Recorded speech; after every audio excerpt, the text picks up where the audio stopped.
Camerounaises, Camerounais, mes chers compatriotes de l'intérieur et de la diaspora. L'année qui s'achève a été une année riche d'événements qui ont attristé notre peuple. Il s'agit d'une année d'épreuves sur le plan de la sûreté et de la sécurité des citoyens camerounais, ainsi que du vivre ensemble et du devenir de notre État-nation, comme le montre de manière inquiétante la question anglophone. En outre, cette fin d'année 2016 marque un tournant régressif dans le domaine économique et social de notre pays. Sur la question anglophone, l'année 2016 s'achève sur des violences tragiques dans les régions du nord-ouest et du sud-ouest. Au viol, à la torture et au traitement cruel, inhumain et dégradant de jeunes filles désemparées, traquées dans les taudis qui leur tiennent lieu de résidence universitaire à Buea, se sont ajoutés les massacres des populations révoltées mais sans armes, notamment à Bamenda et Kumba. Nous avons condamné et condamnons encore fermement ce comportement inacceptable, car rien ne peut justifier de tels actes criminels de la part d'un gouvernement dont la mission première est de protéger les populations, d'être à leur écoute et de répondre à leurs doléances. Dans un contexte politique et social rendu hostile au gouvernement, en raison des propos irresponsables de certains ministres, les mêmes autorités administratives qui ne manquent jamais de prétextes pour interdire les meetings du MRC et d'autres manifestations de l'opposition, ont accordé avec une complaisance coupable l'autorisation de la tenue d'un meeting du RDPC le jeudi 8 décembre 2016. Ce meeting, qui n'était en réalité qu'une diabolique provocation administrative et politique, a, comme on pouvait s'y attendre, tourné en affrontements et excès divers. Dans ce contexte d'embrasement populaire, quelques individus ont cru devoir provoquer les Camerounais en désacralisant publiquement les armoiries de la République. Ces provocateurs qui ont foulé aux pieds, puis brûlé le drapeau du Cameroun, symbole révéré, chargé d'une mystique indéchiffrable de notre amour commun pour notre patrie, auraient dû être arrêtés et traduits devant les tribunaux pour y être jugés et punis conformément à la loi. Au lieu de cela, les forces de sécurité et de défense ont décidé de transformer une simple opération de maintien de l'ordre en une opération de guerre urbaine. Dans un déchaînement de violence disproportionné et inutile, elles ont appelé les militaires en renfort, alors même qu'à aucun moment, le gouvernement n'a révélé à l'opinion que les contestataires étaient armés. Comme en 2008, ils ont abattu des Camerounais aux mains nues. La revendication du fédéralisme n'est pas un crime. Rien ne justifie donc les morts infligées à des Camerounais qui formulent une telle revendication. Le MRC réitère sa demande de l'ouverture d'une enquête diligente pour établir toutes les responsabilités administratives, policières et militaires.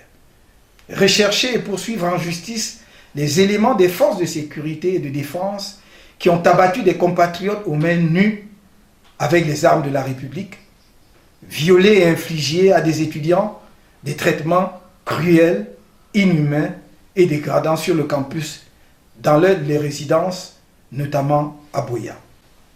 Il existe donc dans notre pays une question anglophone, que même ceux qui la niaient obstinément depuis des années sont désormais obligés de reconnaître. Le MRC l'a affirmé dès son lancement en août 2012 et en a fait un point d'intérêt majeur de son projet de société. Il faut aborder cette question en distinguant la méthode du fond. En ce qui concerne la méthode, le MRC a soutenu de façon constante que cette question doit être discutée et réglée dans le cadre d'un dialogue républicain et on a appelé à ceux qui sont en charge des affaires du pays aujourd'hui afin qu'ils mettent en place un cadre pour ce dialogue. Le MRC est incontestablement le promoteur de cette idée de dialogue comme seule démarche adéquate pour aborder cette épineuse question, puisqu'il l'a proposée dès 2012, l'a réitéré lors de son meeting à Bamenda le 25 juin 2016 et de son meeting à Ngaoundéré le 10 décembre 2016. Cette proposition semble partagée aujourd'hui par toute la classe politique et nous ne pouvons que nous en réjouir, même si cette conversion est bien trop tardive, notamment en ce qui concerne le gouvernement. Car on aurait pu éviter le drame qui a endeuillé le pays du fait de nombreux morts causés dans les régions anglophones du nord-ouest et du sud-ouest si l'on avait prêté attention à nos appels réitérés au dialogue. S'agissant du fond, diverses positions se sont exprimées et l'on assiste à une opposition entre les tenants du fédéralisme avec un nombre variable d'États fédérés et les champions arrogants d'un centralisme figé et étouffant. Le MRC estime que le dialogue souhaité ne doit pas être préempté par des positions immuables arrêtées avant son organisation. À cet égard, il a toujours dit clairement aux compatriotes des régions anglophones que la sécession ne peut être en aucun cas une solution à leur mal-être au sein de la nation camerounaise et qu'une fois ce point non négociable admis par tous, toutes les propositions peuvent être mises sur la table du dialogue. À cet égard, le MRC tient le pouvoir actuel pour responsable de la crise politique née du soulèvement de nos compatriotes anglophones. Car la mise en place des régions prévues par la Constitution de 1996, qui confère une large autonomie aux collectivités territoriales décentralisées, aurait sans doute enlevé leur pertinence aux revendications de nos compatriotes du nord-ouest et du sud-ouest, s'agissant en particulier de la forme de l'État. En effet, la résurgence sous une forme violente des revendications portant sur la forme de l'État, qui vient fausser aujourd'hui les termes du débat politique sur l'avenir préoccupant de notre pays, est la conséquence de 20 ans d'atermoiement, de roublardise et de calculs politiques mesquins qui ont paralysé et paralysent encore la mise en œuvre complète de la Constitution de 1996. Il s'agit d'un de nombreux révélateurs de l'échec de la politique du gouvernement en matière de décentralisation et de démocratisation. En tout état de cause, le MRC considère qu'un retour pur et simple à un fédéralisme à deux entre l'ancien Cameroun oriental et l'ancien Cameroun occidental tel qu'il existait en 1961 serait une douloureuse régression dans l'histoire politique de notre pays. À la vérité, il s'agirait d'un reniement de plus d'un demi-siècle d'histoire commune et de tout ce que l'ensemble des Camerounais, anglophones et francophones, ont pu et su accomplir ensemble pour faire de notre pays une nation singulière en Afrique et dans le monde.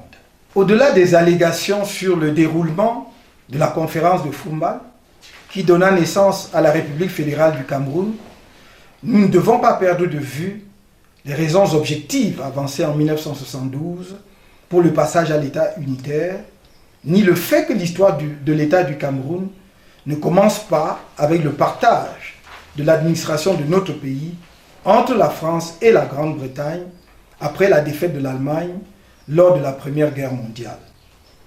Ce sont tous ces éléments historiques, ces héritages multiples que nous devons avoir à l'esprit afin de mener judicieusement et uniquement dans l'intérêt supérieur de notre pays les discussions sur la forme de l'État. À cet égard, nous devons relever que la décision sur cette question de la forme de l'État relève de la souveraineté du peuple camerounais et ne saurait être fixée à partir des revendications d'une composante de la nation, si légitime soit-elle, ni par des arrangements politiques entre groupes politiques. Sur le drame des ECA, je réitère une fois de plus les sincères condoléances du MRC aux familles des victimes de ce drame, dont le nombre exact reste en débat, malgré les chiffres officiels donnés par le gouvernement. Dans le même élan, je souhaite un prompt rétablissement aux blessés. Ce drame pose d'une manière tragique la question des conditions de la privatisation de la société Camrail, en particulier le problème de la corruption qui gangrène notre pays. En effet, il est urgent de faire toute la lumière sur les conditions et les termes exacts de la concession donnée dans une totale opacité aux groupes privés qui opèrent aujourd'hui notre chemin de fer par des dirigeants eux-mêmes intéressés dans la transaction. Le délai de 30 jours donné par le chef de l'État à la commission d'enquête créée à la suite de la tragédie des ECA est largement dépassé, sans pour autant que les Camerounais soient informés des causes exactes de cet accident de train.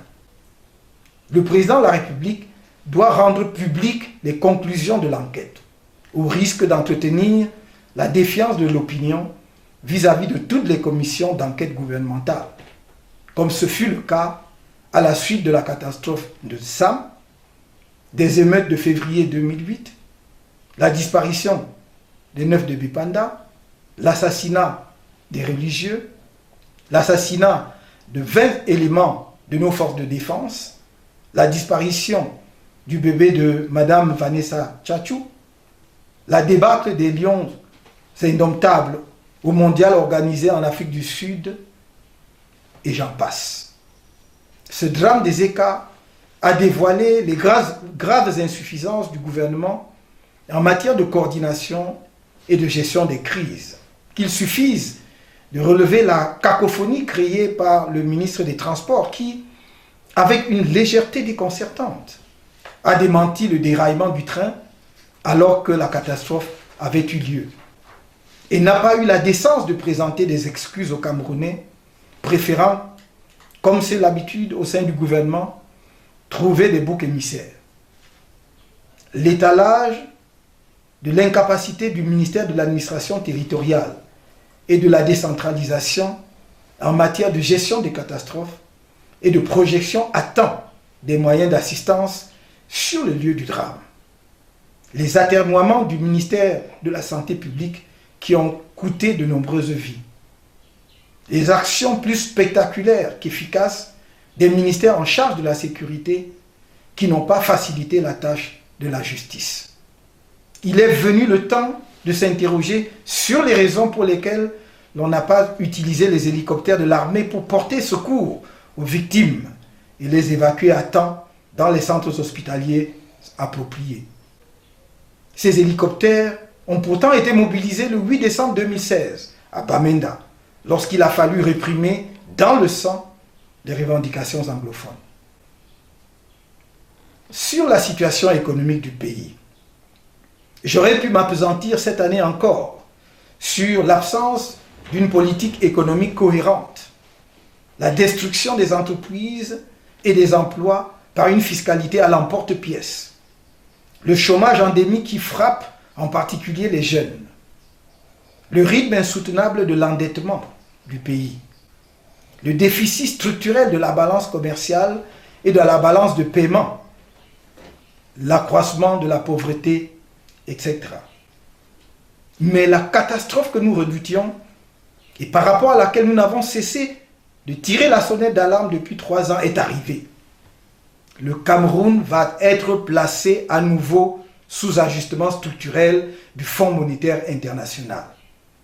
En effet, à l'issue du sommet extraordinaire qui s'est tenu les 22 et 23 décembre 2016 à Yaoundé, il a été décidé, entre autres, d'ouvrir et de conclure à brève échéance des négociations bilatérales avec le FMI pour mieux structurer les efforts d'ajustement des États de la CEMAC.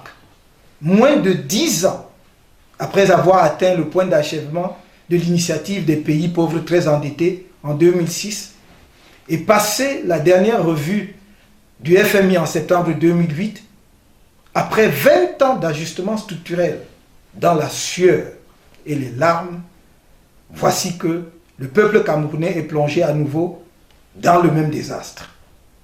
Il doit se nourrir encore des mêmes souffrances. Pour combien de temps encore l'on ignore. On l'invite, comme toujours, depuis un quart de siècle, à se serrer la ceinture encore et encore, sans avoir eu le moindre répit, ni joui du moindre fruit des efforts inhumains consentis durant 2 décennies. Avec ce retour au FMI, le miracle financier que l'on croyait trouver dans la fameuse coopération stratégique avec la Chine, simplement parce que le gouvernement voulait se dispenser des exigences de la bonne gouvernance, en particulier d'une gestion rigoureuse des finances publiques, se révèle n'être qu'un mirage. De même, la promesse de l'émergence en 2035, à laquelle personne de lucide ne pouvait réellement croire, au vu des médiocres performances économiques du pays, depuis l'adoption du fameux document de stratégie pour la croissance et l'emploi, s'évanouit. En raison de l'incompétence et de la légèreté de ceux qui nous gouvernent, de leur tendance à faire du mensonge économique un art de gestion, le redressement de l'économie nationale est devenu notre mythe de Sisyphe. Pire, l'on a recouru à l'expertise étrangère pour trouver le traitement approprié pour notre économie malade. Comme s'il manquait des économistes camerounais de talent au Cameroun et à l'étranger. Combien de temps encore mettrons-nous notre destin entre les mains des autres? Pour la 2e fois, un même président de la République place son pays sous la tutelle du FMI. C'est sans précédent. C'est révoltant, c'est inacceptable. C'est surtout la preuve d'une incompétence notoire qui éclate désormais à la face du monde. La preuve aussi que le septennat en cours du président Biya est un septennat de trop. Car après avoir mené le pays au terme du premier plan d'ajustement structurel, dans lequel il avait plongé pendant 20 ans, il aurait dû passer la main. Il aurait alors pu prétendre avoir réalisé, au moins en partie, une de ses ambitions qui était d'être celui qui a apporté le progrès économique au Cameroun. Mais croit-il seulement à ce qu'il dit? Faute de démissionner avec son gouvernement, il ne lui reste plus aujourd'hui qu'une seule chance de réaliser son autre ambition qui était d'être celui qui a apporté la démocratie à notre pays. Organiser les conditions d'une alternance pacifique et démocratique en 2018 à travers des élections justes et transparentes sur la base d'un code électoral consensuel nettoyé des facteurs de la fraude. Le MRC n'a cessé de réclamer la révision du code électoral en ce sens. Cela devient une nécessité impérieuse dans l'intérêt même du président de la République. Sur le code électoral, il convient de rappeler que le 4 décembre 2015, le MRC lançait à Yaoundé, et dans une violence inutile des forces de sécurité, la campagne « Sauvons la paix au Cameroun » en exigeant dès maintenant la réforme consensuelle du code électoral pour des élections libres, transparentes et démocratiques. Le 4 février 2016, cette activité républicaine et pacifique organisée à Douala était elle aussi émaillée, comme toutes les autres activités de notre parti jusqu'à présent, de violences policières qui ne peuvent s'expliquer que par l'ostracisme administratif et politique décidé et assumé par le gouvernement contre le MRC. L'objectif politique de notre campagne est le changement dans la paix et par les urnes en 2018 ou avant. Dans le cadre de cette campagne, le MRC a distribué dans les 10 régions du pays des pétitions en faveur de cette campagne. Sur Internet, il a également ouvert la possibilité pour les Camerounais de se prononcer. Malgré les obstructions administratives diverses, les intimidations policières et même les menaces exercées sur les populations, notamment dans l'arrière-pays, nous avons recueilli en 10 mois près de 150 000 réponses favorables à une modification consensuelle du code électoral. Il ressort donc de notre campagne un appel populaire à une réforme consensuelle du code électoral et de l'ECAM afin d'éviter à notre pays les affres des contestations post-électorales qui ruinent les efforts de développement dans de nombreux États, en particulier en Afrique centrale. La défiance des Camerounais vis-à-vis de notre système électoral actuel a été mesurée par un sondage rendu public le 2 décembre 2015 par l'Université de Yaoundé 2 pour le compte d'Afrobaromètre, un réseau de recherche panafricain qui mène des enquêtes d'opinion publique dans plus de 30 pays africains. Il ressort de ce sondage, réalisé par un organisme indépendant et rendu public, que plus de la moitié des Camerounais ne font pas confiance à l'ECAM et à l'ensemble du système électoral, soupçonné de partialité au profit du pouvoir. En effet, sur un échantillon de 1200 adultes composé d'autant d'hommes que de femmes, répartis dans les 10 régions du pays, aussi bien en milieu rural qu'urbain, le sondage montre que 53% de Camerounais ne font pas confiance à l'ECAM. 67% de sondés émettent des réserves sur l'équité du décompte des votes. 21% sont même convaincus que les votes ne sont jamais équitablement comptés. En outre, 73% des sondés admettent l'existence de l'achat des consciences. 26% pensent même que les électeurs sont toujours soudoyés. 59% pensent que le gouvernement intimide l'opposition et pour 11% d'entre eux, cette intimidation est même systématique. Le succès populaire de la campagne nationale de pétition du MRC pour la réforme consensuelle du système électoral et de l'ECAM est ainsi conforté par les résultats du sondage mené par l'Université de Yaoundé 2. Le pouvoir doit désormais en tirer toutes les conséquences politiques en ouvrant, sans plus tarder, au regard des échéances électorales à venir, un vrai dialogue national au terme duquel le pays doit être doté d'un système électoral garantissant la transparence, la liberté, la sincérité et l'équité du vote. En considérant le niveau élevé de défiance des Camerounais vis-à-vis du système électoral actuel ainsi que de l'ECAM, il serait irresponsable pour le gouvernement d'engager le pays sur la voie des multiples consultations électorales prévues en 2018 avec la loi électorale en l'état. La persistance du pouvoir dans son entêtement à refuser cette réforme de salut public serait une indication de sa volonté de réitérer les fraudes massives et sauvages perpétrées notamment contre le MRC lors du double scrutin du 30 septembre 2013 avec les risques d'une crise électorale grave. D'ores et déjà, le MRC prend à témoin les Camerounais et l'opinion internationale sur les multiples efforts qu'il a entrepris dans un contexte politique hostile à la liberté d'expression et d'association afin d'éviter des contestations post-électorales dangereuses pour la paix et la sécurité du Cameroun. Parmi ces efforts, l'on peut citer la proposition de loi du 4 décembre 2014, jamais examinée, même en commission, plus de 2 ans après, et ce en violation des textes qui réglementent le fonctionnement de l'Assemblée nationale. La campagne nationale de pétition et de sensibilisation sur l'importance de la révision du code électoral et de la composition de l'ECAM. Notre parti rappelle que ces militants et les Camerounais soucieux de l'avenir de leur pays ne toléreront pas la moindre fraude électorale lors des scrutins attendus en 2018.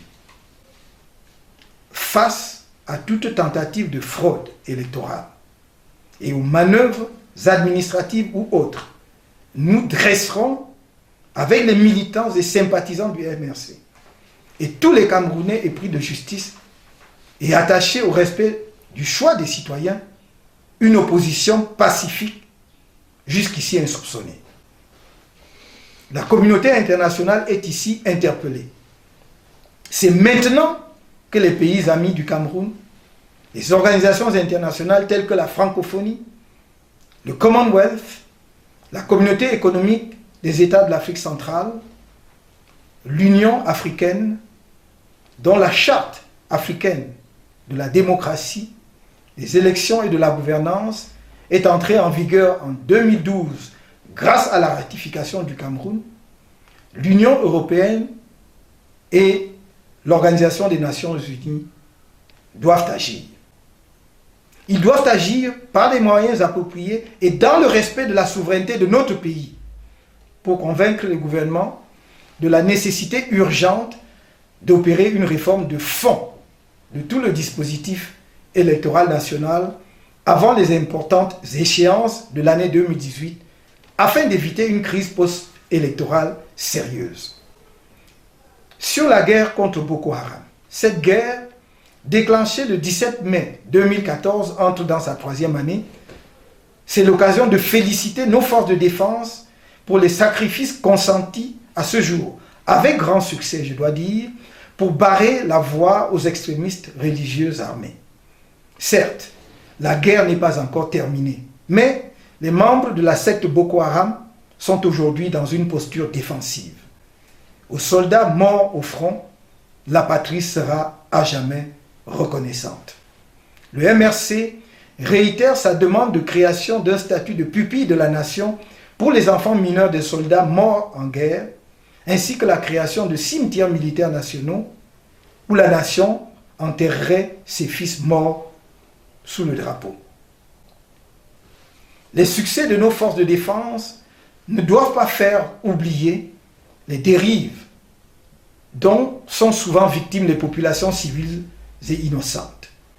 Le gouvernement doit être intraitable dans l'ascension de ces dérives qui, quoique marginales, peuvent ternir la réputation de toute l'armée.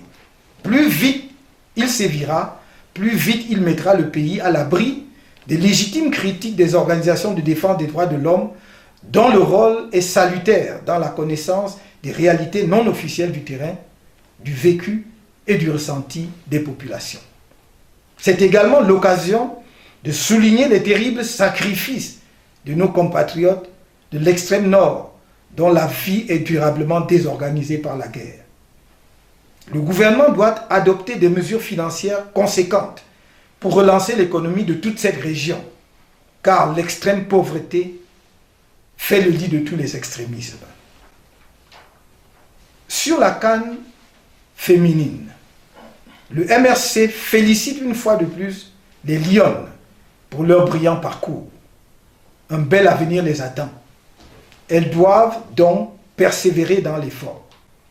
Le MRC regrette cependant la grossière récupération politique de cet événement sportif par le RDPC et les courtisans du couple présidentiel. Les Camerounais ont été choqués par le culte de la personnalité d'un autre âge qui a entouré cet événement, qui aurait dû être un moment de mobilisation de la nation dans toutes ses composantes, sans exclusive. S'agissant de la gestion de cette CAN féminine 2016, le MRC demande une fois de plus qu'elle fasse l'objet d'un audit complet face aux allégations de détournement de gestion clanique qui subsistent dans l'opinion. Sur le risque de glissement du calendrier électoral, l'année 2017 constitue le dernier virage avant l'année électorale cruciale de 2018. Cette année 2018 verra l'organisation du scrutin sénatorial en avril, des législatives et municipales en septembre et de la présidentielle en octobre. À ces scrutins, on pourrait ajouter, si le calendrier électoral n'était pas considéré comme un secret d'État par le pouvoir, les élections régionales. Ce calendrier sera très chargé. Il appelle une organisation et une planification gouvernementale rigoureuse tant en ressources financières qu'en gestion de la programmation. Sans prêter des intentions à quiconque, le MRC souligne qu'il attache un prix particulier au respect du calendrier électoral. Il rejettera avec la dernière énergie tout glissement de ce calendrier pour quelque raison que ce soit. Ni la guerre engagée contre Boko Haram, ni l'instrumentalisation d'une éventuelle réforme électorale engagée au dernier moment, ni les questions budgétaires ne justifieront un tel glissement contre lequel le MRC attire, un an avant, l'attention du gouvernement. Aussi, celui-ci doit-il tout mettre en œuvre au courant de cette année 2017 pour régler tous les détails de toute nature entrant dans la préparation et une organisation à date réussie de l'ensemble des élections prévues en 2018. Mes chers compatriotes, ceux qui dirigent le Cameroun depuis plus d'un demi-siècle ont mené notre cher et beau pays dans le mur. La crise politique multiforme, dont la question anglophone est un des révélateurs les plus saillants, se complique désormais d'un désastre économique annoncé. Quand l'incompétence se double d'arrogance, on ne peut aboutir qu'à un tel résultat. Quand je vous ai proposé il y a 5 ans d'œuvrer ensemble à la Renaissance nationale, c'est parce que la plupart des signes de ce désastre étaient déjà présents. La situation n'a fait qu'empirer depuis lors. Nous avons le pouvoir de changer notre avenir dans la paix à laquelle notre peuple est attaché. C'est le pouvoir du suffrage.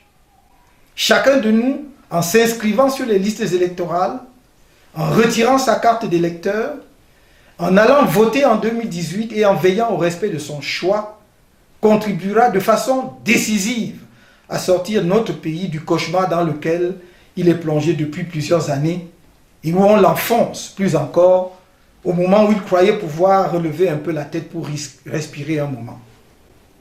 Il nous revient à nous tous de nous assurer que l'alternance politique arrivera enfin au Cameroun en 2018 par les urnes.